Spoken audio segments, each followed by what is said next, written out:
Disclaimer, मेरी आप सबसे गुजारिश है, ये वीडियो सिर्फ एंटरटेनमेंट के लिए। मेरी वीडियो का मकसद सिर्फ सोसाइटी में गंदगी फैलाने वालों को साफ करना है, तो लिहाजा इस वीडियो को अपने दिल के फेफड़ों पे मत लेना। ज्यादा तबीयत खराब हो तो किसी अच्छे डॉक्टर के पास जाकर अपना इलाज करवा लेना।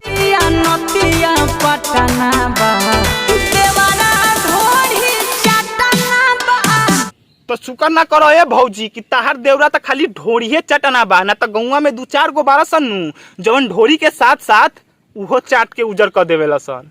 कौन ची रे सरवा, कौन ची चाट के उजर कर देवेला सन?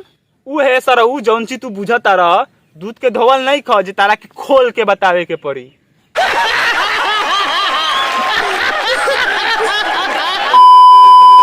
तो का हाल बा भाई लोग, उम्मीद करता नहीं सब भाई लोग एकदम मस्त आ बढ़िया हो बा लोग। तो आज के इस वीडियो में हम रोस्ट करे जा रहल बानी उहे ढोरी चटना देवरा के। तो आवा ना भाई लोग, बकचोदी के रखल जाओ साइड में और वीडियो के शुरू कर जाओ। घर में घटत घटना बा, घरवा में घटत घटना बा। हाँ तो जब घरवा में ढोरी चटना देवरा होई तो घरवा में घटना ना घटी त का गड़िया में बाबा सिर होई। ये बड़ी अच्छी बात कही आप।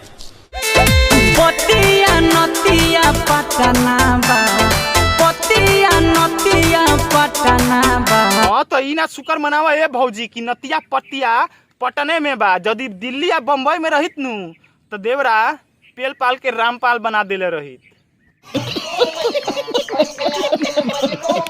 आ चलो भाई लोग, देवरा ढोरी चटना तक तो ठीक रहलक ह, बाकी हई का ह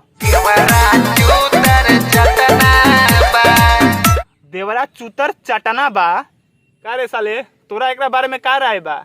हाँ तो एकरा घर में पानी ना होई, भौजी हक के आवत होई आ देवरा चाट के साफा कर देत होई। ठीक ठीक कहले ह, ठीक कहले ह।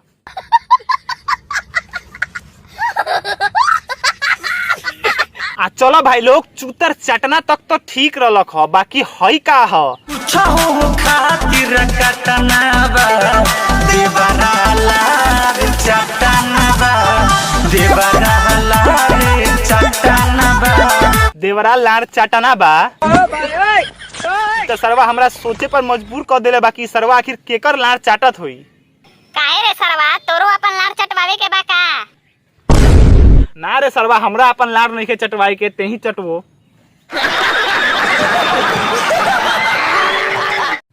आ भाई लोग खाली लाड़ चटना तक ना, हई तू लोग स्क्रीन पर देख सकता रह। अब एकरा बारे में का राय बा बोलो? हम ई गारंटी के साथ कह सकता नहीं, जब तक ई ट्रेंड खत्म ना होई नु तब तक ऐसन बाबा सिर के दुकान बंदे ना होई, ठीक बा? तो देवरा चूतर चटना बा, तो देवरा लाड़ चटना बा, देवरा ढोरी चटना बा, देवरा होटलाली चटला बा, आ देवरा समझ गए लोग नु। बहुत जल्दी रवा लोगन के सुने के मिली, ठीक बा? बाकी रोस्ट कैसन लागल नीचे कमेंट करके जरूर बताइए लोग। ऐसा रोस्ट देखे खातिर नु वीडियो के लाइक करो लोग, चैनल के सब्सक्राइब करो लोग। मिलता नहीं नेक्स्ट वीडियो में, तब तक के लिए जय हिंद जय बिहार।